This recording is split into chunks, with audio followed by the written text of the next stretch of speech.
up. Oh, that's all have right. one That's right here. It's literally oh, right okay. there, so I wouldn't be cheating, but it would have looked like I was cheating. Hey, you know what? Like I said, it's freewheeling. So we're live now. If you want to bring it over, I love the Breakfast Club. I actually use that as one of my posts on Instagram to promote the I mean, show. I can So just get it as soon as we need it. It's there you go. Sounds literally good. right there. Perfect. All right. So we are live. Welcome to the Let Me Bend Your Ear podcast. My name is Frank. I'm the host of the show. We are live here. This is the third anniversary of the podcast. So I just want to say to those that listen, thank you for listening. If this is the first time you're checking it out, I really appreciate it. And more so, if you're a regular listener, thank you.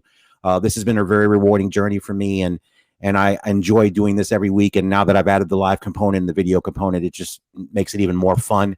And now that my focus is solely on movies now, which is my first passion anyway, this is just fun to do.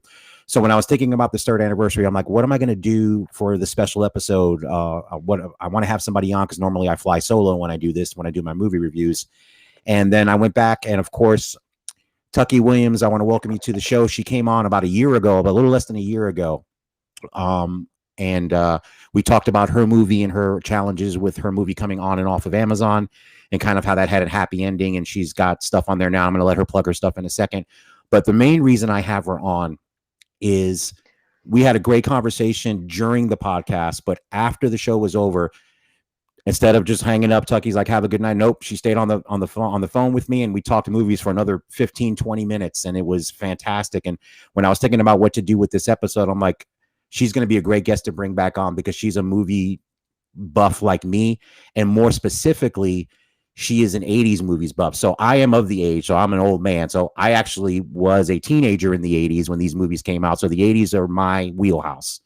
And Tucky, in the last episode, if you listen to it, she talked about her love for baby movies and the influence it had on her film Girl scene. So I know her series takes place in the modern time, but the movie actually took place in the 80s, which is fantastic. So anyway, welcome, Tucky. Thank you for coming back. First of all, thank you for accepting this invitation. I'm really glad to have you on.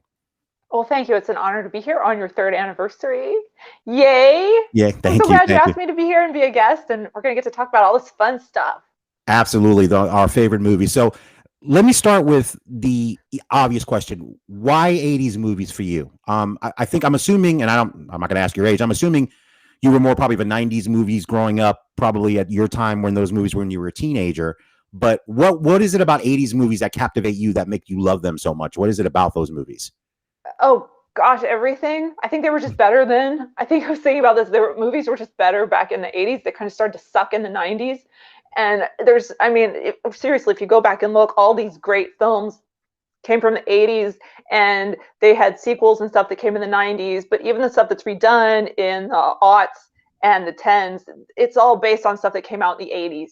So we have this really great stuff like the John Hughes movies and the James Cameron movies. And like everything we're watching now and have been for the past 25 years is based on the stuff they did in the 80s. Absolutely. I agree. And I love the fact, and that's why I think you and I get along so good with this subject, because you and I like all genres of movies. And if we're talking specifically 80s, it was a great decade for multiple types of genre, whether you were a horror fan, a romantic movie fan, a sci-fi fan, all of that stuff. And like you said, you brought up some great directors. But I do want to start with John Hughes. I came off of reviewing Planes, Trains, and Automobiles last week, which is one of my favorite John Hughes movies, more when he was starting to lean into kind of more adult stories, not about teenagers. Even that movie, and then Uncle Buck after that, which is one of my favorite John Candy movies that he did. But specifically, you have the trifecta of Breakfast Club, 16 Candles, and Pretty in Pink. And I know a lot of people, actually, I put a poll up, they did Some Kind of Wonderful, which is actually a very good movie too. He didn't direct it, but I think he wrote it. But what is your favorite John Hughes film? It's between The Breakfast Club and Ferris Bueller's Day Off. Yeah, and he made them at the same time. So during the week, he was making The Breakfast Club, and on weekends, he was making Ferris Bueller's Day Off. So it kind of makes sense. They're actually the same movie. He was making them at exactly the same time. Yeah, it's crazy how prolific he was, first as a writer and then as a director, because I know he came from the world of advertising before he started writing screenplays. Because then, of course, he actually wrote some classic 80s comedies. Like when I went back and I had forgotten, he wrote Mr. Mom with Michael Keaton, which is another great 80s comedy. He wrote Vacation, of course, and movies that he didn't even direct, that his imprint is on it. And then, of course, his own films. But yeah, 16 Candles and Breakfast Club and Ferris Bueller's Day Off. I agree. I love Ferris Bueller's Day Off. I was, like I said, I was 15 and I saw it in the movies. and Yeah. loved every second of it. It was just, we saw it with a big group of friends, and I just love everything about that movie. And like every John Hughes movie, Ferris Bueller is a good encapsulation of everything that he did well. He wrote teenage characters with respect. Like they weren't idiots. They weren't like a lot of the, especially the sex comedies in the 80s were, you know, dumb teenagers trying to get laid. They were all dumb. And that was kind of what you had. But then John Hughes movies were different. They were teenagers that were three-dimensionally written and acted, and had their own issues. And I think people can relate. That's why I think those movies still hold up now, because I think the writing is so strong. And then he picks great actors. He picks great performers. I mean, Alan Ruck and Mia Sara and of course Matthew Broderick are fantastic as the trio that leads the movie. And it's just, it's funny, it's fun, it's heartfelt. You see true emotion, especially with Alan Ruck's character as he goes through the movie. You find out, you know, how he's really struggling, and how this day has kind of liberated him in a sense. So everything about that movie is perfect. I mean, I loved everything about it, and I think it's really a good way into John Hughes, and to, even if that's the only movie you see of his, that really encapsulates everything that he does well. I think his films, those two are especially Nietzschean. They are basically the story of the Ubermensch and overcoming. Ferris Bueller especially, but then you look at all those kids in detention, and it was Yeah, about becoming superhuman. I mean, in the end of the movie, he raises his fist in the air, and oh god, that's been overdone. I hate seeing that. I hate seeing it because everybody does it everywhere. But that's right. the superhero pose. So the theme of all these John Hughes films is the Ubermensch and how to become that. And Ferris Bueller is the Ubermensch. He's already there, and he's sort of showing Cameron how to do it, but he's really showing us how to do it. Right. Us as children, us as teenagers, and then us as adults. Still, you can watch Ferris Bueller and go, I need to be more like that guy. Absolutely. And I think, and it's funny too, and that's what's so great about those movies. I think as I grow older, you really appreciate, I mean, I appreciated it as a teenager, just how you have to embrace life, and how, you know, the famous line, you know, life passes you by fast, you know, if you know, if you don't stop, you're going to miss it all.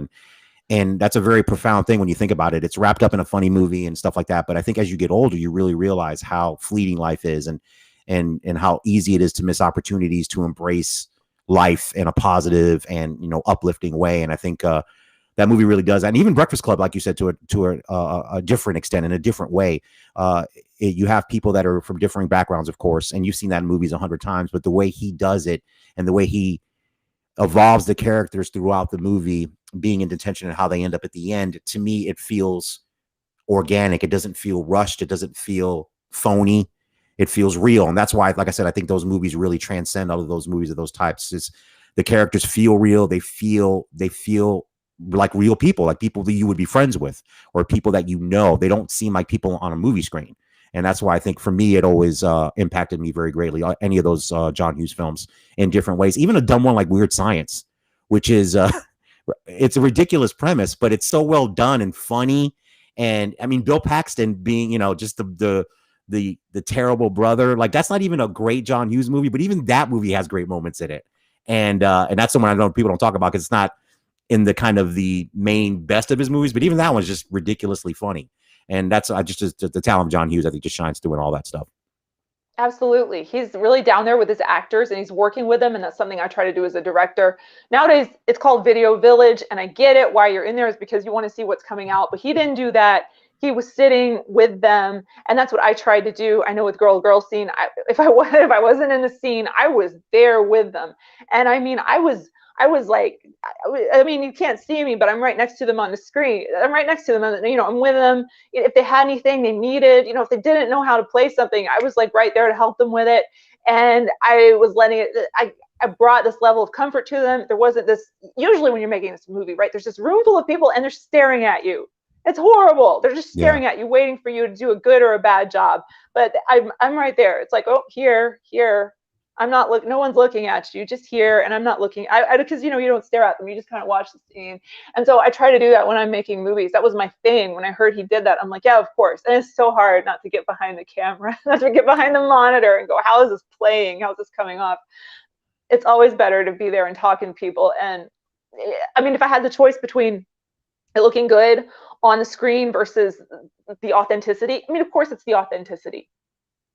totally. That's what you want to go for. That's what you want to bring into it. So him doing that was an inspiration to me and my filmmaking. And it was just great. And then JJ too. Well, we're getting off the 80s, but JJ, you know, being in it, it's not your job to grab a light and come into a scene with the light, you know, just like bend it. So I remember we were doing this one scene and I was like, this light needs to be here. I didn't tell someone. I grabbed the light and I pulled it over and I was holding it over. So you've got to really, it's very hands-on, and that's what he's doing. He's like, you know, where's the fourth wall? The fourth wall isn't us, it's John. John's with us. They're working off of him. That's great. The actors need that. They don't need to be playing to a room full of crew. They need to be playing it for the person who wrote it, for the audience, and they're able to go internal with their performances. No, that's a great point. And another thing that I noticed, and what I love about all of his movies actually, is the phenomenal use of music.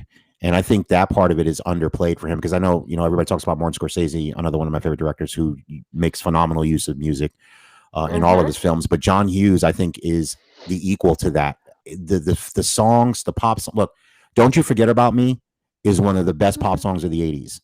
And the fact that it's in that, it's a phenomenal. I hear it to this day. And it was written for the movie. Yeah, and based on the movie. Yeah, I hear it to this day, and it's one of my favorite pop songs of the 80s.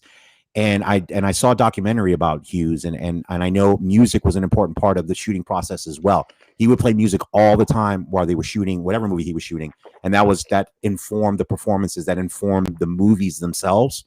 So I love just even watching, when I watch Planes, Trains, and Automobiles, because of that movie, I learned about the song "Mess Around" by Ray Charles, which is, I'm a fan of Ray Charles. I never had heard that song before, and watching John Hughes movies, there's so many songs that I've been introduced to literally through those movies that have become favorite songs of mine because of his brilliant choice of music. And he went through all genres, and in older movies, 50s music, 60s music. I mean, it's fantastic. And I know, and it informed his filmmaking as well. And it just, like I said, the music just adds another layer to an already fantastic film experience. I agree. So Simple Minds came out with that song, and it was based on the movie, which is fantastic, which is why it fits perfectly with the movie. And I will say, when we were making Girl Scene, that song was played a lot to set up the mood. So in one of the final scenes, I mean, that song is going on in the background, you know, dun, dun, hey, hey. Yeah, no, that's fantastic. People can move to that. If there's no audio, you can actually play it while you're shooting the scene. So it's like, let's turn off the audio, let's just play the music, and the actors can act to the music that's going to be in the movie. Okay, it's not going to be a Simple Minds song, but there's going to be an equally wonderful song laid on top of it, and the actors can move to that instead of just silence. There's a soundtrack, and actors like that. It's like they're moving. There's something helping them. They can feed off of that. Yeah, no, it's fantastic. And like I said, the music in your movie too, actually, the songs that were in there were really good. I think they really fit the time period, and like I said, it's let me recommend it to anybody that hasn't seen it. It's on Amazon. Check it out, Girl Scene. It's very funny, very heartfelt. It was a great movie. So I had some great contributors to the soundtrack. I've got to give them credit. I mean, it's the best movie soundtrack of all time. So the artists were unreal. I really appreciate everything they gave. And so the Scandroid, New Retrowave, Betamax, Night Run 87, and VHS Dreams, they were all just so generous. I'm just so privileged to have been able to work with them. You know, and sometimes I'll be listening to Spotify and I'm just like, damn, I love this song. I'm like, wait, you worked with him. Like, you know, like, yeah, you know, oh, this should be in a movie. It's in your movie. You have it already. So I was just such a privilege to have those people. And then the editor, Mark Holmberg, once I got the music, he was just like genius with it. So I'm like, Mark, here are all the songs. And then he just chops them up, puts them in. He knows exactly where they go, exactly how to use them. I was really lucky to have that. I was really lucky to have the music, lucky to have someone who knew exactly where to put it. Yeah, no, it was great. And actually, when I was looking at the credits of the movie, because I'm a film nerd and that's what I do, I saw Mark's name a lot, and I know he was a big contributor to your movie, and I love that too. I'm glad. Like I said, I know when we spoke in the last podcast, you were really generous in describing what a positive experience filmmaking has been for you. And like I said, it warms my heart to hear that. Literally, I mean, I'm not in the filmmaking business, but you hear stories of stuff that's not so pleasant. And the fact that you have collaborators that kind of support what you do, and you enjoy and you enjoy the process, you enjoy working with the actors. It's nice to hear that, because, you know, especially when you consume a movie, I think as a movie fan, you want you're realistic about, look, it's a business and people are doing this, it's jobs, and kind of, I think we romanticize what making movies are like sometimes. Like we think that everybody's buddies and it's all great, and Oh yeah, it's all yeah, fantasy world. And I think as a fan, you want that to be the case, but it's not. yeah. But it's nice to hear stories, legitimate stories of really, like you said, you've created friendships. And but I think for you, I think you've been smart in your career, is that you've made a conscious decision to tell the kind of stories that are important to you and to work with people that are on the same wavelength. So I think that makes that process better for you. So that's great that's been that way for you. Yeah, well, I have plenty of horror stories. We can do an episode on the wall of horror stories. I'll hold you to that. That'll be another episode. Don't worry. I'm gonna say, if anything was gonna give me post-traumatic stress disorder, it was working with people in the music industry. Oh my God. Oh my, not the artists. Well, sometimes the artists, but Yeah. mostly like the managers. I mean, years of PTSD. Like I had trouble. Like a certain artist would come on the radio, I would have to change the channel, right? Because it was just like, oh, too much. Their management, even not even them. But okay, so yeah, the music was a hard thing to do. Totally, All like right. stress level all the way up. And but you were talking about, you want to thank everybody's friends. Yeah, that's the thing, is it's like I get a lot of, yeah, a lot of people will write to me and they're like, okay, but in real life, are you guys friends? And did you guys date in real life? All this, they really want it to be real. And it's like, Yeah, they do. it's like with the actor thing, when it goes well, you get along and you're best friends for 2 weeks, and then it's over. And then people always ask me about Ronnie Jonah. Ronnie Jonah's been in everything I've ever done. And so they're like, you're like, I just love Ronnie Jonah. She's pretty much a part of my life. And then someone wrote to me, they're like, so you must see Ronnie all the time. I haven't seen Ronnie in years. Okay. Right. She's one of my favorite people in the world. So it's like I haven't seen her for probably since 2018. But I'll see her again and it'll just be like, we never missed a beat. So movies are a weird thing because it's like summer camp, you're in very close quarters, and it's a lot of work, but it's this bonding kind of work. And so you do have a unique form of relationship. It's just, no, you don't stay friends in real life. I mean, sometimes you do, but most of the time I'm like, no, but we love each other. But sometimes you do stay friends in real life, and that's always a good thing. Yeah, and like I said, I know, and for me, I think I understand that, because like I said, I've been a movie buff since I was a little kid, and I think I've never had that kind of vision of it. I've always seen it as I love it, and I love the art of it and everything. I was an interview, I forgot which actress it was. She worked with the actor John C. Reilly, Step Brothers and Part 8, great actor. And I guess she was a young actress, and I forgot what movie they worked on together, but she had quoted him because she was like young and all excited about being in movies, and it's like, this is, like you said, she used the same thing, summer camp. She's like, look, it's intense. You make these intense relationships really close over a short period of time. And then I think John C. Reilly kind of sat her down and said, hey, look, let me just give you some advice. All right. We're all here to do work.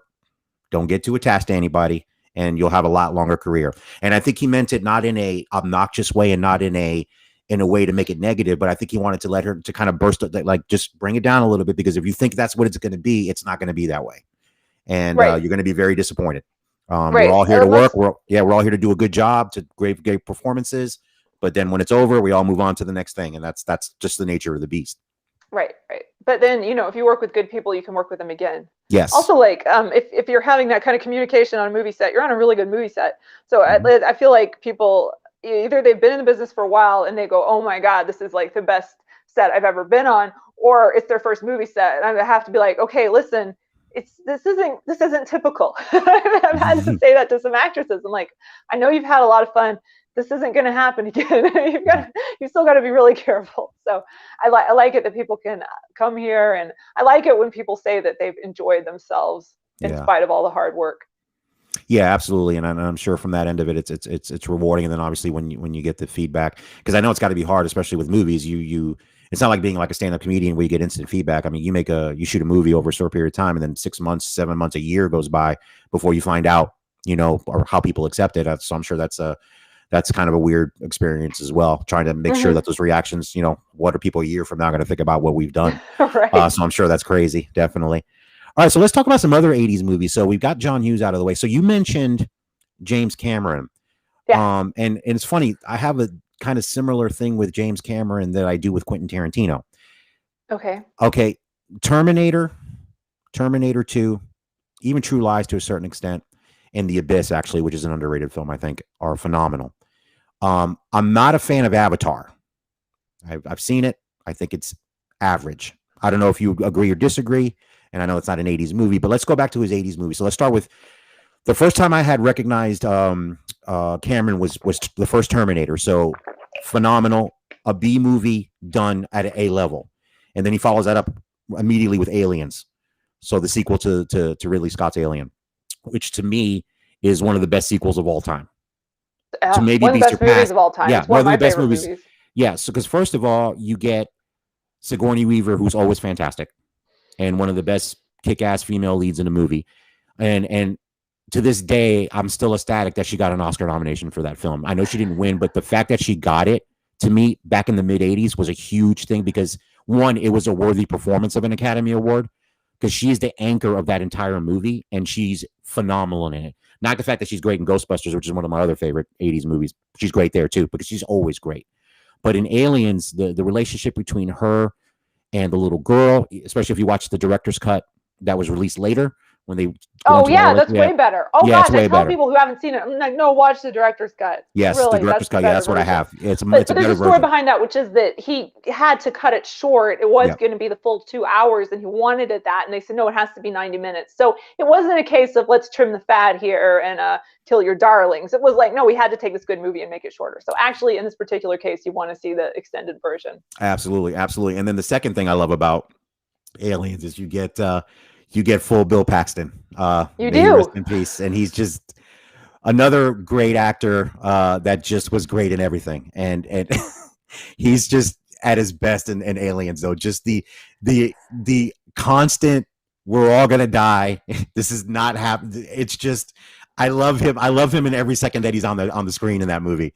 And it's a great. For people who don't know, it's debatable as to whether he improvised his lines or not. It sure seems like he did. I don't know if he did or not, or if he's just a really good actor. Either way, it's fantastic. But it's this very dark, scary movie, and there's this guy making jokes that are like really dark and very appropriate. So you're laughing. It's not this goofy character like I'm the funny guy. No, it's in a twisted way. It works very well, that kind of humor in this movie, and it's just perfect because it's like, oh, he's funny. Yeah, but it's sick and twisted. Oh, it's fantastic. Yeah, but it's dry heat. It's great, exactly. Because one of my favorite ones is it's the scene where they're trapped in there. Their aliens are coming, and the little girl's been able to survive all this time on her own. And then when Ripley makes the line, so Ripley's like, she's been able to survive, blah, blah, blah. So then he busted, well, then why don't we put her in charge? Let's put her in charge, man. Great. And just things like that, man. It's just, yeah, if you're a fan of Bill Paxton, and how can you not be? He's great. The late, great Bill Paxton, but he's great in that movie. And that movie from beginning to end is nonstop action. The effects are fantastic. The music's fantastic. And I know, and with Paxton and Cameron, because Cameron came from the Roger Corman school, actually one of your favorites influences. I know you talk about Roger Corman in our last episode, but Cameron, like a lot of these directors, Jonathan Demme, Martin Scorsese, Steven Spielberg, Ron Howard, De Palma, I think all came from the Corman school, and so did Cameron. So he started there, and that's where he met Bill Paxton. Bill Paxton was working as a crew member on one of these low-budget 70s Corman's film, and that's how they actually ended up meeting. So that's why he pretty much used them in everything. I mean, he used them in True Lies, Titanic. I mean, he used them. I don't even think he was in Terminator as well. He was in Terminator as well. So yeah, Aliens is fantastic. One of the best sequels ever, only to be surpassed by his other sequel, Terminator 2. Oh, right. And I was like, again, 91. By what? What are you going to say? This is going to be blasphemy. Yeah. Terminator 2. Terminator 2. Which is to this day one of the best sequels ever made. And the thing about Terminator 2, because I just watched it again recently, it's almost the end of practical effects. It's weird because there's practical effects and then the phenomenal visual effects on the T-1000, Robert Patrick's character. It's both, like the scene at the beginning of the movie with the truck, the chase sequence, like all great practical stunts and effects mixed with the technology, and then the story's phenomenal. And the way that the clever part of it by making the Terminator the good guy in the second movie, and kind of flipping it around to defend Sarah Connor instead of trying to kill her. I thought all of it was just phenomenal. And him at the height of his filmmaking powers, to me, that's a phenomenal movie. Phenomenal movie. They wrote it in 3 days and 2 nights. They stayed up the whole time. I don't know how. And I'm like, I'm how did you sure come up with this in Coca-Cola. 3 days? Drink a lot of Like, Coca-Cola. right, yeah. But how do you even be creative enough? I mean, it seems like it would take anyone really talented a year or two to come up with that plot and those. But God, that plot's even crazy, right? Yeah. But oh man. And then a lot of the effects, I think I can kind of ruin movies for people because I can break them down. So you're talking about practical effects. A thing about Terminator 2, what you're saying is so right. It's really a turning point in cinema. So a lot of the special effects are actually just in camera effects. For example, when he rips his arm off, that's editing. There are no special effects when he cuts his arm. He just cuts his arm, and then there's this puppeteering trick, and then he's standing here like this, and then this puppet arm appears, and you think it's his arm. You think they did a cool special effects thing where they made Arnold's hand into a robot hand. It's like, no, he's holding a puppet hand like this. It's just floating there, and you think it's a special effects hand. No, there's like he's probably not even the guy holding it. There's probably someone off camera. And I ruin the movies for my friends because I rewind them. I'm like, no, look at how they did this. Do you really rewind it while you're watching it with them? That's great. Yeah, right. It's like if they've seen it before, we're gonna go back and dissect the movie now. Oh my goodness. That one. Please watch it the next time he rips his arm off. In, well, now I'm gonna have to house now. When he cuts it off, it's like, no, it's puppets. Yeah, but again, that's phenomenal. And I was talking to a friend of mine the other day. Going back to 80s horror is I had finally, and I had never watched it until about 3 months ago, The Thing, John Carpenter's The Thing, 1982 movie, Kurt Russell, classic film. This is one I had never gotten around to seeing. And Rob Bottin did the effects for that movie, he was a protege of Rick Baker, the famous makeup artist, American Werewolf in London, The Howling, stuff like that. And the effects in The Thing, the dog, I was stunned at how phenomenal those effects were. And now this is 1982, and being 40 years later watching it, because I was thinking, I'll see, it's gonna look kind of cheesy, I'm sure, because I was stunned by the craftsmanship of those effects in that movie. And I know he's done Total Recall. I mean, he's done a lot of great movies, the effects, but I think 80s really, like you said, if you go into the horror, are you a big fan of horror films or no? Okay, there's a story behind that, which is that I wasn't. It freaked me out too much. But then I was at a convention. I ended up after hours on I don't drink. I was the only one not drinking, on a bed with the cast of Texas Chainsaw Massacre. Oh, goodness. Yeah, right. But I hadn't seen it. Okay, I don't know. There's a psychology to this. A psychiatrist could probably explain this. So anyway, hanging out with him. I'd never seen the movie, whatever, had a great time. One of them did this weird thing to my feet. Again, separate story. It sounds bizarro, but he did this neurological thing to my feet that lit up my brain. Again, I don't drink or do, well, I have a nip every now and then, but I don't do drugs. I wasn't drinking then. He did this thing to my feet that caused this neurological. So I had a really fun time with them sitting on the bed. And, they get together all the time, that group. They see each other all the time because they're always at conventions together. So, I mean, they're tight, right? And so I was hanging out with them, and then I came home, and that night, I guess I got home early or whatever, and I watched Texas Chainsaw Massacre, and I had some kind of psychic meltdown, right? Because I couldn't understand how these people did that horrific stuff. So I kind of just, for a week, I wasn't right, because I couldn't understand how these nice people could do such horrible things. After that, I loved horror movies. I got over it. I can't get enough of them. I watched one last night. What'd you watch? I watch them all the time. I love them now. Okay. What'd you watch last night? Last night I watched The Conjuring. The Devil Made Me Do It. It was good. Was it good? It was very good. Okay, I haven't seen it. Yeah, it's I haven't seen any of the Conjuring movies actually. I haven't seen. I don't think I have either, which is great. I saw The Conjuring it came out in 2013, the first Conjuring, and I vaguely remember it, right? So, and then of course the Annabelle movies are all based on The Conjuring. Annabelle's like their little toy. So you have, and I love the Annabelle movies. The last Annabelle movie is just fantastic. Annabelle Comes Home. Really, you should go watch that. It's this great piece of super meta 70s. We're in on the joke filmmaking, but also really terrifying too. So Annabelle Comes Home. Really, really good. It's about these 3 teenage girls fighting off demons. It's cool. They went a different direction. I loved it.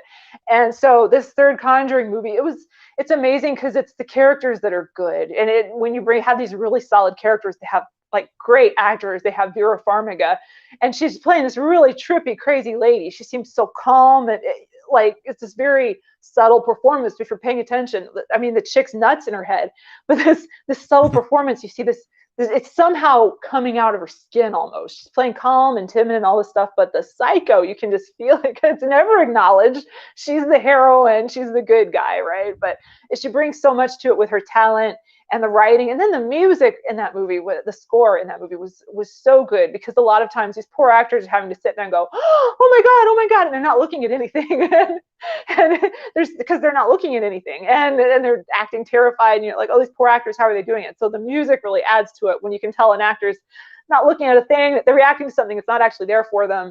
Music really it lets you get over that as a member of the audience, so you don't notice that there's kind of this disconnect between what's happening in the actors. So like the music is really good, acting is really good. I love being surprised. I was expecting to be good. I love being surprised when something's very good. Oh, that's a great point too. With as a movie fan, one of my favorite things about movies, because my friends used to make fun of me when I was younger, because being a certified proud film nerd, my friends would kind of make fun of me because they're like, Frank, you like every movie you see. Why? That's like great. It irritated them. And I'm like, well, how is that possible? I said, because I'm picky about what I see. That means you're a good person. Yeah, I'm picky about what I see. But what I do love is when I have low expectations for a movie and it surprises me. I like that better than knowing that I've heard something is good and then it ends up being really good. I do love the opposite, where it's a movie where I'm like, oh my God, this movie was so good. And I was not expecting it to be good. And because I don't want to see bad movies. I mean, let me take that back. Sometimes you do want to see bad movies that are so bad they're good. So I should take that back. There is sometimes that you're in the mood for that. But most of the time I want to see a good, entertaining movie regardless of genre. Because that's the other thing people ask me too. And it's like, what's your favorite genre of movie? Or what's your favorite type of movie? And I answer, and I don't mean it to sound glib, and I don't mean to, I just like a good movie. I don't really care what genre it is. Do I love horror films as a whole? Not particularly, but let me tell you something. A great one's a great one. I'll watch John Carpenter's Halloween. I'll watch Psycho. I'll watch a movie that's phenomenally done. I don't care what the genre of the movie is. I just want it to be good and entertaining and fun. That's because you love movies. Yeah, because I love movies. There's a lot of people who like to just take down things and complain, but I like people who see the good in movies and enjoy that. It's like, even if you see a bad movie, you're going to remember the good things about it. Yeah, and I don't like when I was a teenager, one of the biggest influences on me actually was Siskel and Ebert, believe it or not. And speaking of the 80s, watching them on PBS at the movies, and then when it went to syndicate, for me, they were so important to me because two things they did. They introduced me to movies that I would have never even heard of or known about had I not seen them on that show. That made me seek them out because they enjoyed them. And then it led me to read film criticism, whether it's, Peter Travers, Pauline Kael. It led me to reading serious film criticism. Mm-hmm. But that being said, to your point, I take that seriously, but I'm not a film snob either. Like, if you like Fast and the Furious, I'm good with that. I don't like it, but I don't care. It's not, that's fine. They've made billions of dollars. There's another one coming out. I've joked, and actually it's not a joke because I've said on the podcast, if they go into space, and I'm not even trying to be funny, if they go into space, they will. And when they do, I'm going to put my money down and see it in the movies. I've made that promise. Go into space. I'm going. Yes, when they go into space, I'm in. I don't even care if it's a good movie, because at that point, I'm in. You can't not go see that movie. You can't. They're going to space. How would I not watch that movie? That's going to be phenomenal. That's that, and that's my promise. I'm not going to see this one because I don't think they go in space in this next movie. If they do, I'll go see it. But that's my promise. They'll get they've never gotten any of my money. If they go in space, they will have my money, and I will gladly give it over. But I'm a film lover. I'm not a film snob, and I like all types of films. I'll watch Caddyshack. But then I'll watch a Akira Kurosawa film.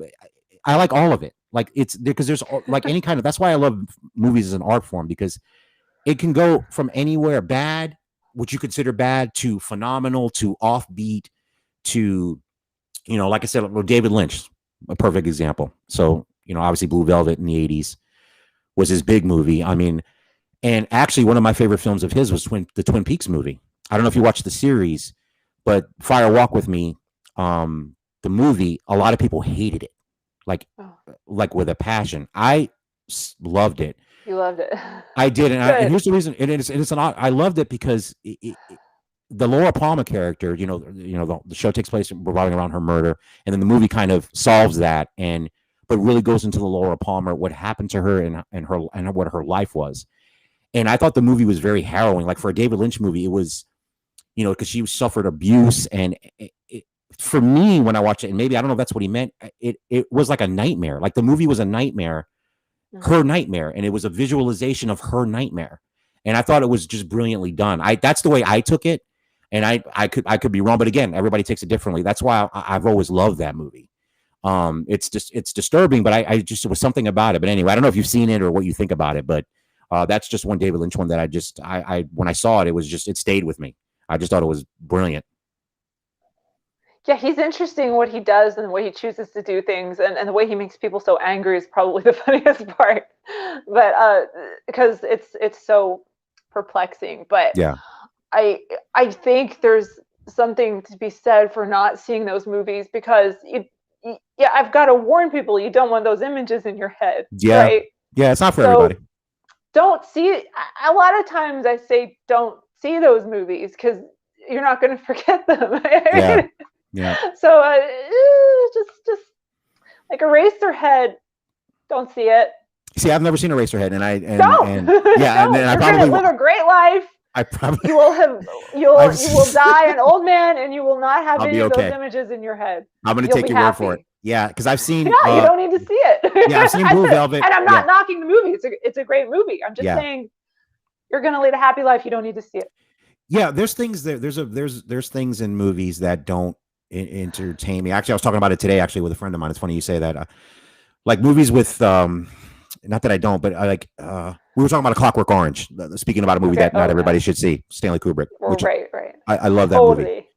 Great movie. There's a pretty brutal sexual assault in the movie, and just overall, I don't really like watching depictions of sexual assault. It just doesn't. I don't find it entertaining. I don't find any value in it for me. And I know some stories need to tell that depending on what the movie's about, and I get all of that, and I don't have a judgment about it. It's just for me, I don't need to see that. Like to your point about Eraserhead, it's not going to enrich me as a moviegoer to watch that. I don't judge anybody that does. It's just not for me. But again, that's probably the only thing that really bothers me a lot. But other than that, I'll watch pretty much anything if it's well done. If it's like you said, Texas Chainsaw Massacre is a great example, because I know the critical acclaim of that film was because and I think what makes it so terrifying is its nonchalant look at depravity. It's almost like a documentary. Like it's just literally Tobe Hooper's put a camera up with real people doing real things, it appears. So I think that's what makes that movie so horrifying, because it's like it's just nonchalantly going on. I hang people on hooks. That's what I do. It's a day at the office, and that's it's messed up, and it's terrifying, and it's disturbing. And coming out in Gunnar 74, Hansen in that movie, I met Gunnar before I saw the movie. Such a nice guy. He's huge, right? Such a nice guy. Again, this is what made me when I was younger. And do you know he really cut someone on purpose during? Oh no, I didn't know that. Yeah, it was during the dinner scene. It was one of the actresses. He actually cut on purpose, cut her, which is so messed up. And then so I found that out. I was like, oh, maybe he's not so chill after all. A couple of years later, we were in a hotel eating a horrible iceberg lettuce sandwich, and he just has this look on his like just like dead eyes, and I'm just going, this is so awesome.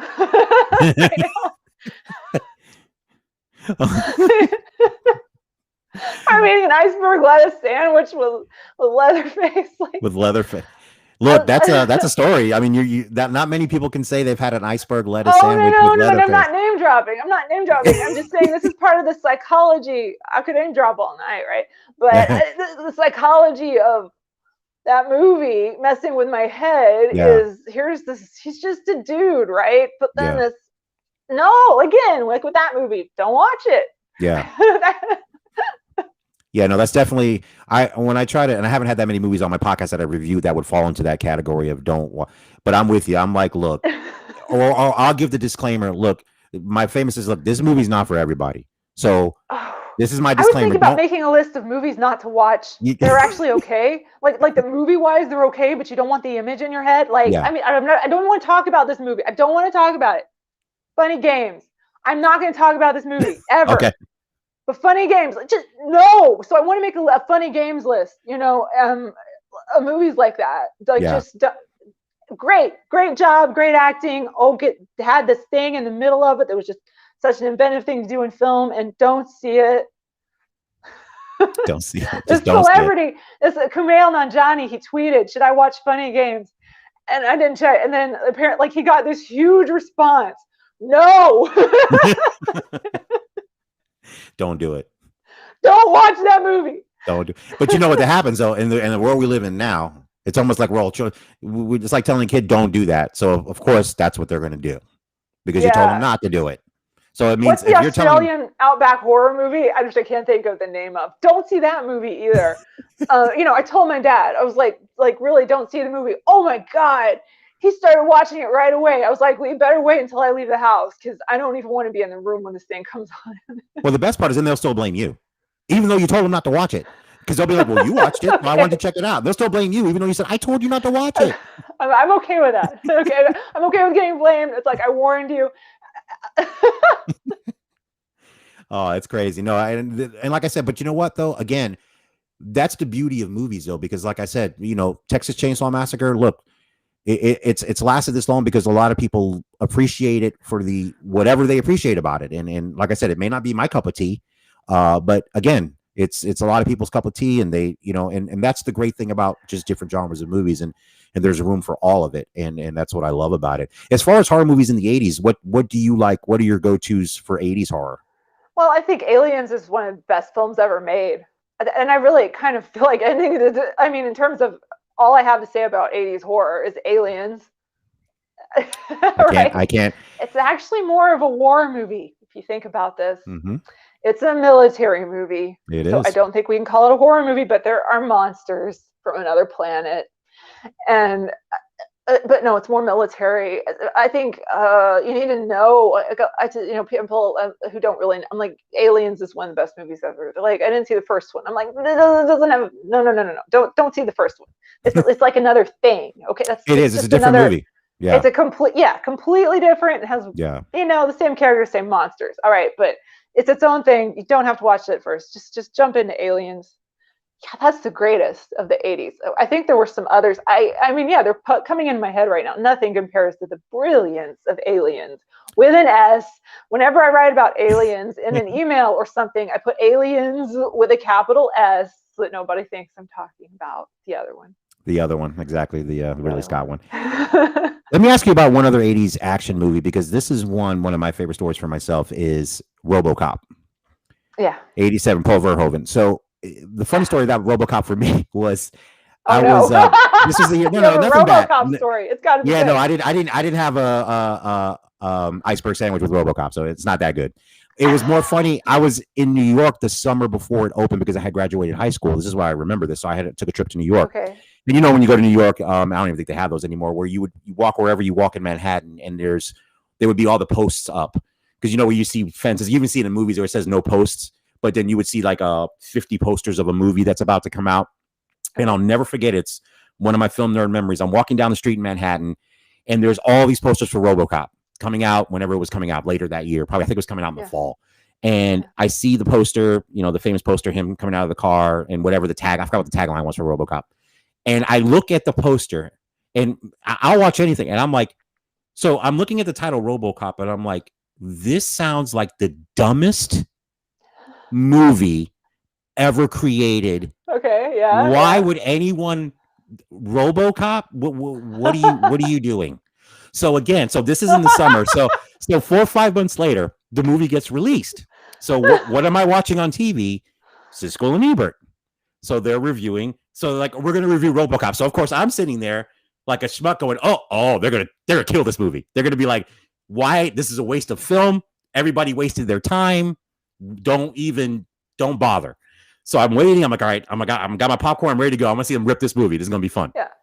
Because I want to see him rip this movie because it's gonna be stupid. So of course it's the complete opposite. They go, it's a brilliant satire of commercialism. Peter Weller gives a great performance. Nancy Allen gives a great performance. And who turned out to be one of my favorite character actors, Miguel Ferrer, who's phenomenal in RoboCop. Yeah, yeah. And then Ronnie Cox, who's also phenomenal from Deliverance. And I'm sitting there going, what?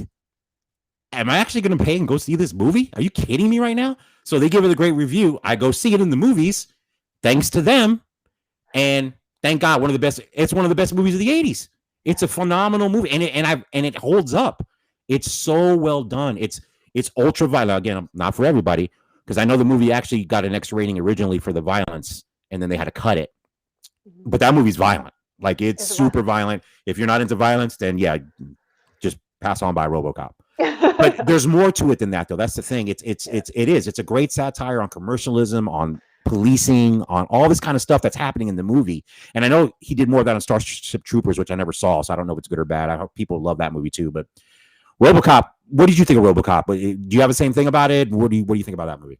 Well, it's a fantastic movie. Oh gosh, all I can think about is the scene with the first RoboCop coming in, and the only thing that sticks with me is that scene in the conference room where the first RoboCop comes in. So that's a pretty epic scene. Yeah. And when you're talking to me about that, all I can think of is that one scene, right? Yeah. Very violent. But I feel like there are different kinds of horrible violence, and this one's just kind of, I don't want to say it, but it's a fun kind of violence. No, I know what you mean. You're not going to look at it and you're not going to have nightmares about it. It's kind of fun. It's a bunch of people getting murdered. They had the same thing in Total Recall. Yes. Again, very much like RoboCop. I think of RoboCop. I also think of Total Recall too. They're all those movies are, they're so connected in every way. Terminator, RoboCop, Total Recall. So that was a great movie. I even like the remake, honestly. I never saw the remake, and I like Joel Kinnaman as an actor. I liked it on the Killing, the television series. I was a big fan of his. So yeah, I didn't watch the remake because Michael Keaton's in the remake too, right? Was he the bad guy? I don't know. Yeah, I think it's Michael Keaton. I thought it was fun. I thought it was a fun movie. If you go in there with a good attitude, you're gonna have a good time. I have to check it out. I just one I never. Well, like I said, I have a great attachment to the first one, but yeah, I never checked out the second one. I have to do that. But yeah, so yeah, those movies, the violent movies, the buddy cop movies, the comedies, the 80s really just were, to me, a dynamite decade of all different kinds of movies. And and just, and I didn't even get to some of the dramatic movies. Like one of my favorite movies of the 80s actually is Amadeus, the Milos Forman film. Also violent. Also, yeah, on its way, also violent, absolutely. Also violent, but just Milos Forman is first of all, he's a phenomenal director. I mean, you go One Flew Over the Cuckoo's Nest, People versus Larry Flint, Amadeus, Man on the Moon, which I loved actually because I was actually a fan of Andy Kaufman, the comedian. So I know Jim Carrey was difficult on that movie, but that movie I thought was a brilliant performance of Andy Kaufman. But Amadeus, and so I was 14 when that movie came out, and I liked classical music, but I wasn't into it. But again, that movie got so much acclaim, and I watched it. It's just every minute of that movie is just beautiful. It's a beautiful film. F. Murray Abraham's performance as Salieri is beautiful, and I mean he won the Oscar for it, deservedly so. Tom Hulce is phenomenal. You got Jeffrey Jones. It's just a brilliant movie. It's one of my favorite movies ever. I don't know how many times I've seen it. I mean I own it, but it's just so good. And I think it's a movie that you don't hear enough about. And I don't know why, because it's so wonderful. Yeah. Yeah, I agree. Most people haven't heard of it, but it's excellent. I mean, I can't say anything more about it than you already have. It's an excellent movie. Brilliant. All right, so let's get into the next thing I want to get into with you is, and we see the poster back there. Yeah. In my opinion, the best Quentin Tarantino movie, and I'm going to say it just for me, I think it's the best movie he's ever made. I think Reservoir Dogs is kind of close. I have a soft spot in my heart for that first movie of his. I still love it. I mean, it's economic, because my issue with some of the later ones we'll talk about it is the length. Reservoir Dogs comes in, clocks in quick. It's quick. It's taut, and probably because it was a lower budget film, they couldn't make a 2.5 hour film. It was 90 minutes, and that's all it needed to be. It was phenomenal. But Jackie Brown is I saw Jackie Brown in the movies, and so of course that's the movie he made after Pulp Fiction. So of course the phenomenon that movie is, we could talk about that one for days. People analyze it, talk about it, its originality, the fact that people are pissed off that it still lost to Forrest Gump as Best Picture, all that stuff. That's around it. I like Forrest Gump, so I'm not going to blast people. And Goodfellas lost to Dances with Wolves. Oh, that's egregious. Now, in all fairness, I like Dances with Wolves. Yeah, me too. I saw it in the movies and I liked it. Yeah. But here's the difference: I would never watch it again. Not because I didn't like it. I enjoyed it. I thought it was great director. I thought he did a good job. I thought his performance was good. I thought the message it had was good. I liked it. It's not Goodfellas. Goodfellas. Another thing I'm going to say, not a hot take, but Goodfellas to me is better than The Godfather. That's just me. Oh yeah, for sure. And I love The Godfather. Godfather movies are brilliant. I even like Godfather 3, which gets me killed on Twitter sometimes. I'm a fan of Godfather 3.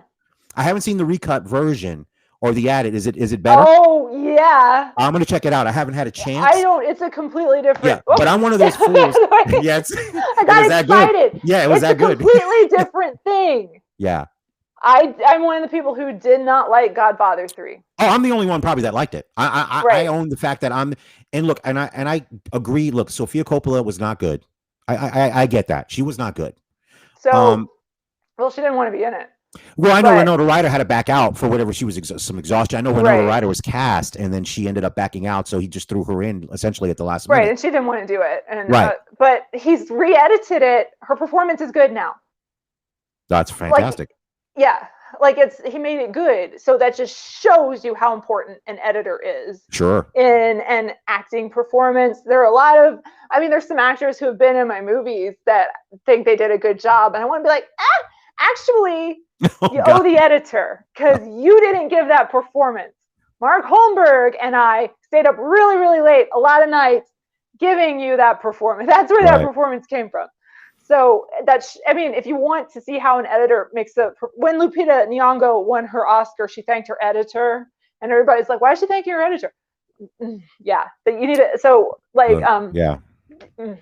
this is a perfect example of how editing can make or break an acting performance, and in this case, make it.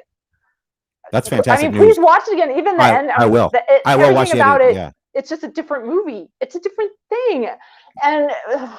With 3, for me, okay, so 1 and 2 were going to be the best of not counting Godfather. Of that, the 1 and 2 were like a thing. Yeah. And then it wasn't ever going to be a trilogy for me. It was going to be like these 2 great films, and there was going to be something that tied it up. An epilogue. 2 great films and an epilogue. So a duology with an epilogue attached to it. And it got messed up, I believe, by his editing of her performance. Right. I think that ruined it. But a lot of people a lot of people liked her performance. They're like, that's the way 16-year-old girls act, right? Like that's just how girls are. I didn't act like that, but okay. Maybe she was just doing something different. Okay, but I do think the editing didn't help her. So in this new version, I would say this new version is a happy little epilogue to the fantastic duology that is Godfather. Good. I'll check it out because my like I said, being one of 3 people that enjoyed the original version of it. Again, her performance I was not a fan of, and the other problem I had with Godfather 3 was no Robert Duvall. So not him as Tom Hagen. That's a huge missing piece for me anyway. Him as a just because you wanted some more money. Right? It was a money thing. I understand, and it was a money grab. But no, pay him. Yeah, I agree. I love Robert Duvall. And we'll talk about this on another show. His film, The Apostle, is one of the best independent movies I've ever seen. Oh, yeah. That movie is so phenomenal. Yes.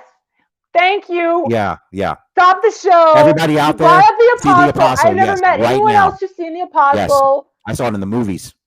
Whoa. Okay. Because I love Robert Duvall. About The Apostle, I think the first 10 minutes could be its own short film. So if you want to watch The Apostle, watch the first 10 minutes.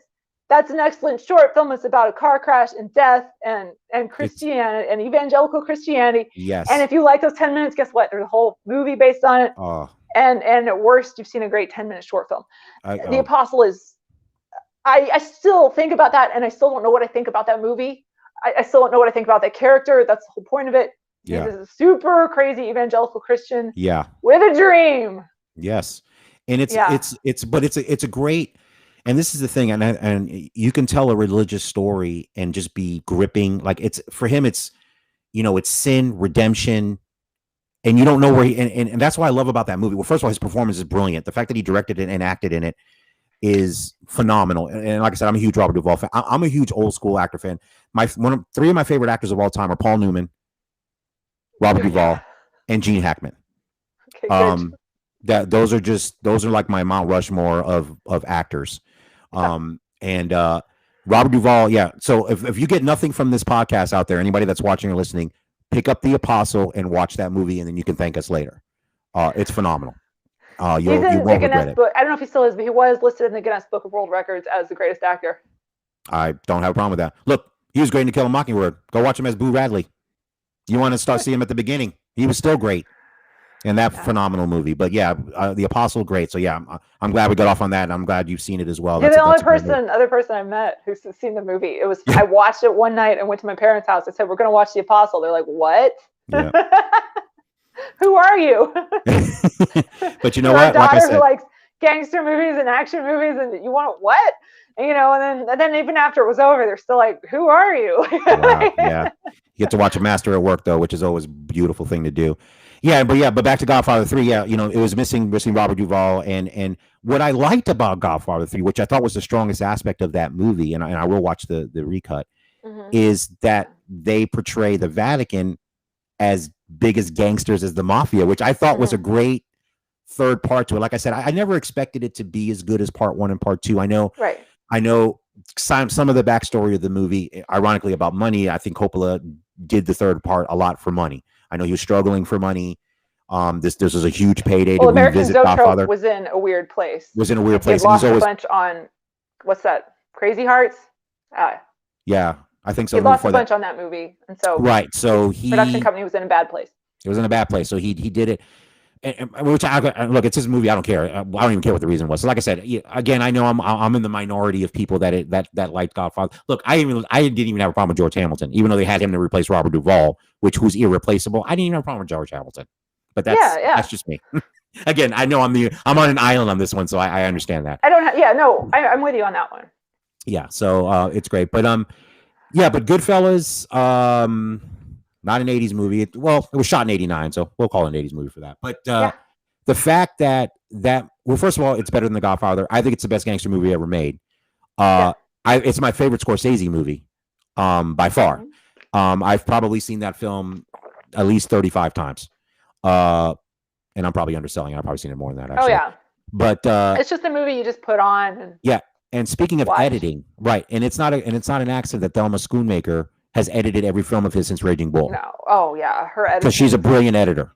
Yeah. And what she brings to the table on all of his films is phenomenal. Look, even The Irishman, which I know a lot of people didn't love because of the length. I thought I wasn't going to.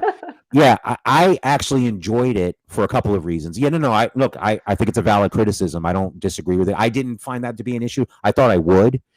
Pacino's performance, I loved. It was a Pacino.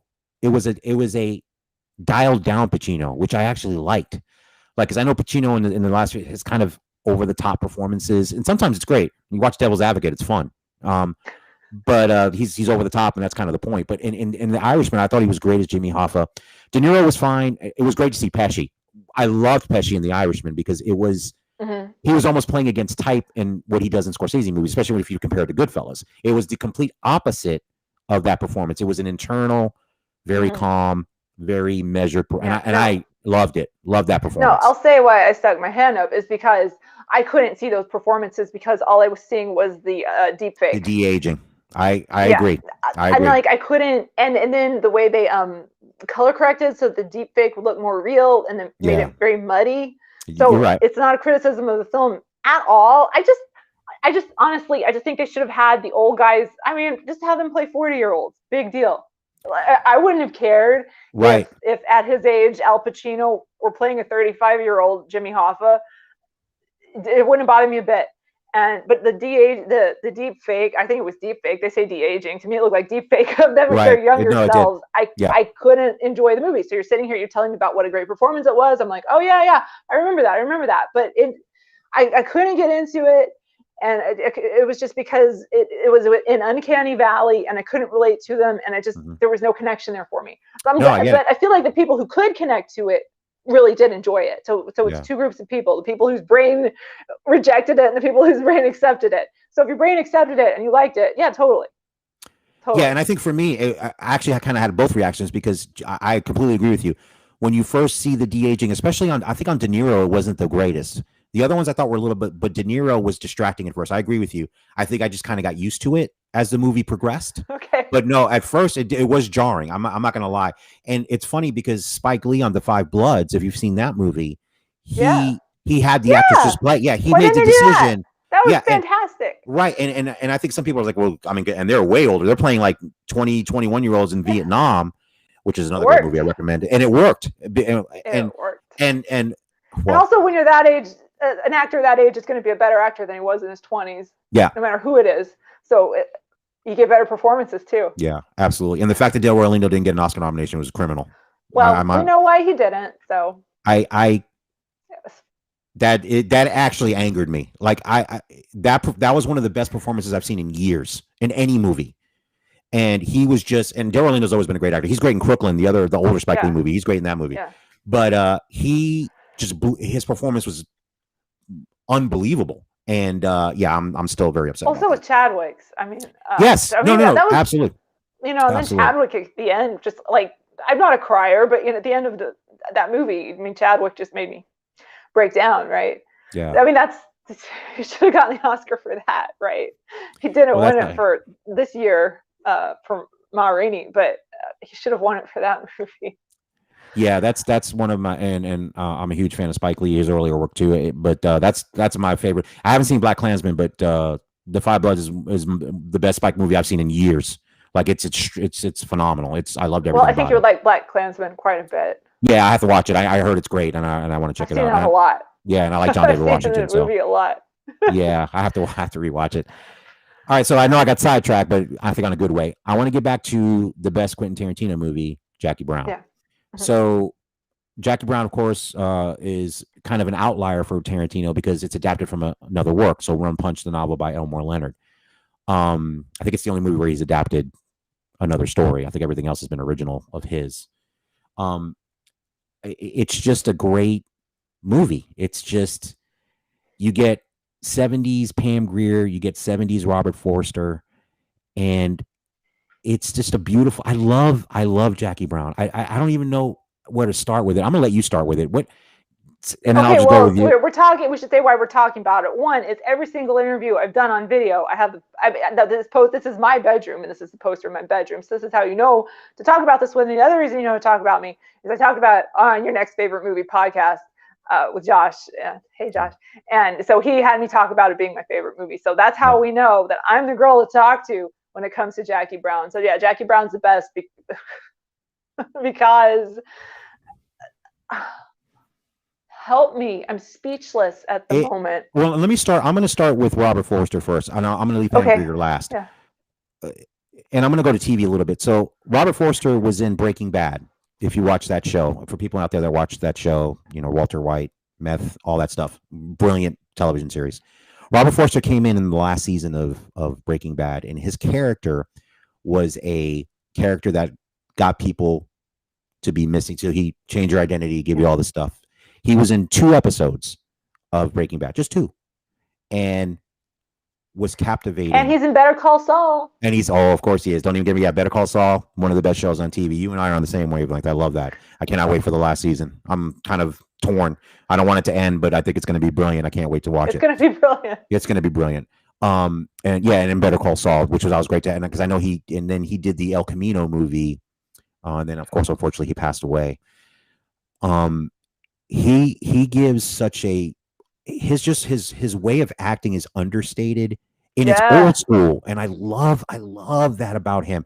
I watched him in the I know Robert Forster from The Black Hole, that Disney space movie. Wow. And I don't know if you've ever heard of it. It's got, I've heard of it, he's in it. Yeah, Maximilian Schell.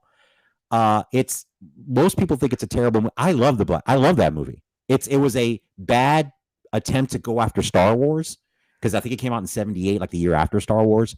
I saw it when I was a kid and I loved it. and I loved him in it. I remember him because I remember, like I said, Quentin Tarantino's, he became known as the comeback guy for Travolta and Pam Grier and of course Robert Forster. But there are comebacks of brilliant actors. John Travolta's a great actor. Yeah. Pam Grier is a great actress. Robert Forster is a great actor, and he shows it in Jackie Brown. His performance as the bail, it's just, you see his position in his life. He meets this woman, they get caught up in the scheme, and it's just, it's a romantic movie to me. Almost, it's a romance, and almost like an unrequited romance. And then you bring Pam Grier in, who's just, first of all, a badass.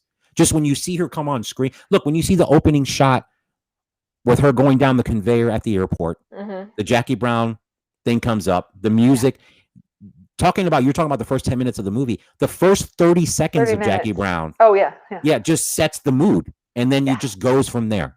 And those two are the reason that movie is fantastic. Forget about even some of the other people in the movie. Like I said, you get a goofy Robert De Niro performance. Bridget Fonda's good. Samuel L. Jackson is always good. Yes. Of course. Sam Jackson. Well, look, saying Sam Jackson is good is almost like saying the sun is hot. I mean, we know he's great. He's never not great. So that's I think my favorite performance of his. Yeah, it's a great one. I mean, when they're watching, I mean, even the scene when he's there with De Niro watching the guy shooting both guns, he's like, what the hell is that? That just all of that is great, and that's the great writer that Tarantino is, which he'll always be. My issues with his directing maybe a little bit different, but his writing I've never had a problem with. He's a brilliant writer. But Jackie Brown, it's just like I said, it has a different energy than his other movies. It has his feel to it, but it's different because, like I said, because it's a different story. It's an adapted story, and I think he did a brilliant job adapting it. Because Elmore Leonard's got some great movie. Look, Get Shorty's one of my favorite movies of the 90s. Again, with Travolta, DeVito, Gene Hackman, Rene Russo. That's a great movie. But Jackie Brown, to me, and the more time has gone by, it's my favorite Tarantino movie. I can't. Yeah, of course. There's not one to me that's better. No. It's just not. No. They're all good. That was the best, though. Yeah, that's the best. Yeah. And it's a shame more people don't see it. I think if it had come out today, people would realize how good it is. But all these dudes wanted the next Pulp Fiction right movie. See, that's the problem. That's the problem. They wanted Pulp Fiction Part 2. But this is, I mean, if to me it's Pulp Fiction Part 2, it's the closest you could come to a sequel. Like you can't make a sequel to Pulp Fiction. Guess what? He did, and it's this. And you gotta dig it because it's a movie with 3 different endings. Yeah. What? I mean, if Pulp Fiction changed cinema, he took it a step further and gave us a movie with 3 endings to it that all are, the same. Yeah. It's not a choose your own mystery. It has 3 different. It's everything. To me, it's a comedy, but it has every element of everything. It's a comedy. It's a gangster movie. It's an homage, not just to the 70s, but to film itself.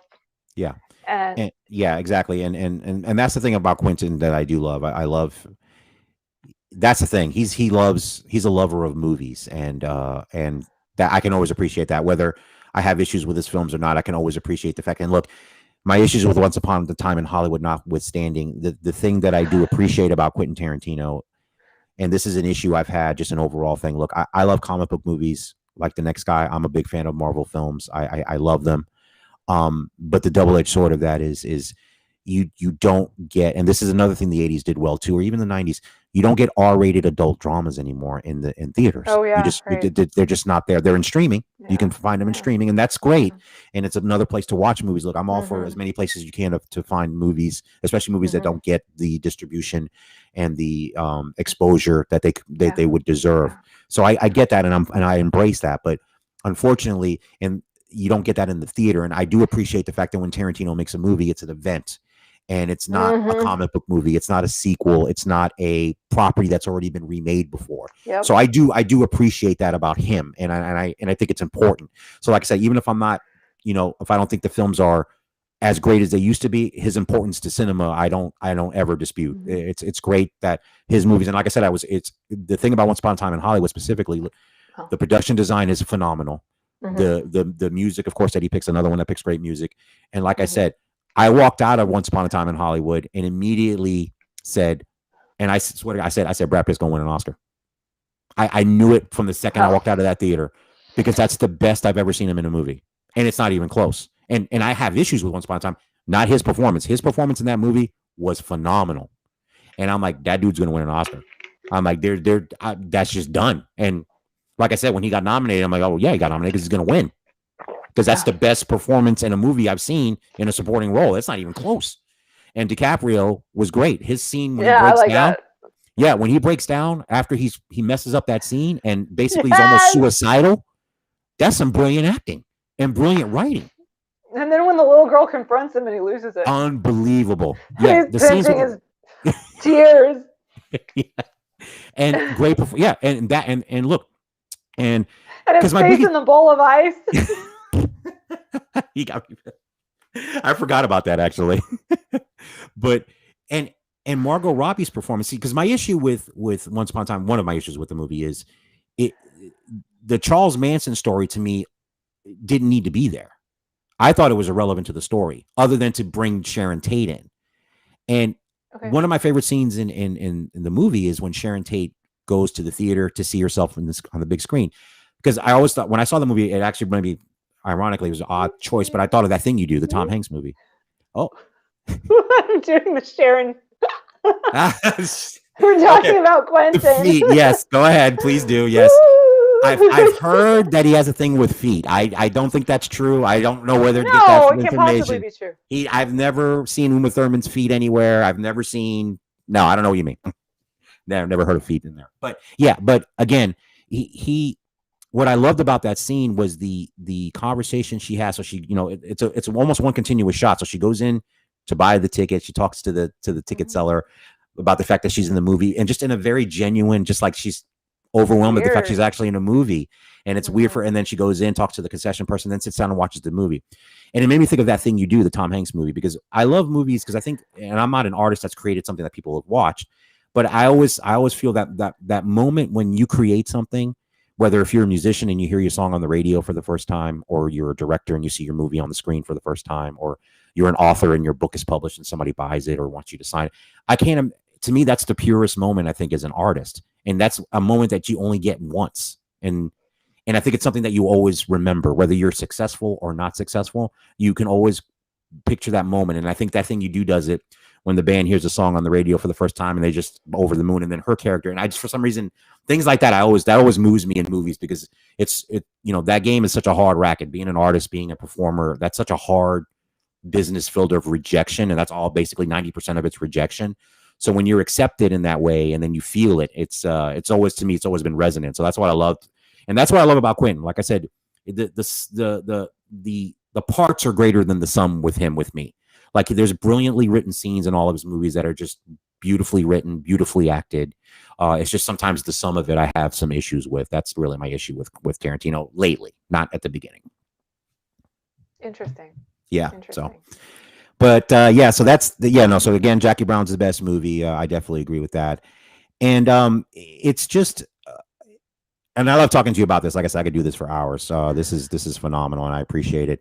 What other movies have influenced you, whether it's 80s now? What do you look for when you you see movies? Because like I said, like you said, you talk about how you ruin things for your friends with effects. What is it that moves you? What is it when you see a movie? What things that you look for that just blow you away? Even though you're a filmmaker and you kind of have an inside knowledge of it and kind of know how the sausage is made. I think I like movies that have women in them, which sounds like a joke, but there just aren't a lot of movies that have women in them. A funny thing is, like, one guy I talked to, he kept saying, everyone in this cast is female. And I was like, yeah. And he just kept going back to that. I'm like, dude, do you know how many movies have all male casts? Like, yeah, no, you're right. So and I said that last year in our podcast, and I said it, but I meant it in a good way. I'm like, you don't see it very often, so it's kind of refreshing. Yeah, I wasn't talking about you. No, I know. Yeah, no, I know. But that's the thing I look for, is just women being in it, because I, of course, relate to it a lot more if there are women in it. So I'm really digging Charlize Theron movies at the moment, because everything she's doing is great. She's producing it. I like seeing actresses becoming producers because they're realizing they're not getting the parts they want. Even the actresses who weren't doing that Yeah. are starting to do it now. And you see talent producing their own movies. Sometimes it doesn't work out as well, but um, I really think Charlize was one of the very first. She did it with Monster to start making her own stuff, and now Yeah. she showed up in one of the Fast and the Furious movies, which obviously she didn't produce. She still shows up in other stuff, but basically, when you're watching her movies, it's her movie. So Yeah. I'm really liking her. I like the old guard a lot. Atomic Blonde obviously had a huge effect on me. That was one of the things that made me make a girl scene, and I'm digging her stuff a lot. Well, it's an interesting time because we're a little short on movies at the moment, so Yeah. I'm seeing stuff I wouldn't otherwise see. And I think right now at the moment I've always felt like it was a privilege, but I feel especially that it's a privilege to see any movie. I feel like I'm going back to the times when it cost a dime to see a movie in the cinema, Yeah. because now it's like if something new comes out, it's like, yay! Kind of doesn't matter what it is. It's like, oh, a new movie, a new Hollywood movie, yay! Yeah, I'm all about it. Uh, that's what I'm looking for today is like anything. We've we've gone back in time, and now we can all be excited about everything that comes out. Yeah. Basically, like any movie that comes out, there's a discussion about it. There's no movie that goes by the wayside. Everything comes out. I mean, and I've noticed that even with bad movies, critics are being more generous. They're going, oh well, they tried. Like, Yeah. I think that's a great people point. aren't tearing movies apart anymore. They're No. going, oh well, he made a good effort. Yeah, I think I've done that too. It's I've no, that's a great point you make, and I know what's happened this past year has made me appreciate, and not that I needed help appreciating movies, but I agree with you. I think people, and I'm talking about people that maybe aren't hardcore movie people. I think a lot of people realize that they liked movies more than they thought they did when they were gone. And Yeah. I really hope that that's what that's going to agree. Like I said, I'm looking forward to any movie coming out. I agree with you. I think that's a great point, and I think we've become a little less maybe jaded about it, and maybe not as Mm-hmm. snarky. And like I said, I've never really been a snarky person with movies. Right. I mean, I'm sure I've had when I was younger, I had some snark because every young kid is a freaking snark fest every once in a while. But I think the snark is kind of really leveled down. I agree with you. I think movies Yeah. have been given a little bit of grace when it comes to review. They look at a movie and go, you know what? It was entertaining. Yeah, is it going to win an Academy? No, but it was. Look, I reviewed Tom and Jerry. I Mm-hmm. watched it with my son, and is it a great movie? No, but I'll tell you what, Michael Pena and Clara Clary Metz, they acted their asses off in there. They Mm-hmm. they embraced the material, and I thought were Mm-hmm. entertaining. Yeah. So I'm like, that's what a movie's supposed to be. Tom and Jerry's Right. not going to be Citizen Kane. It's Mm-hmm. Tom and Right. Jerry. Right. So you got to go in and go, you know what? Did I have fun?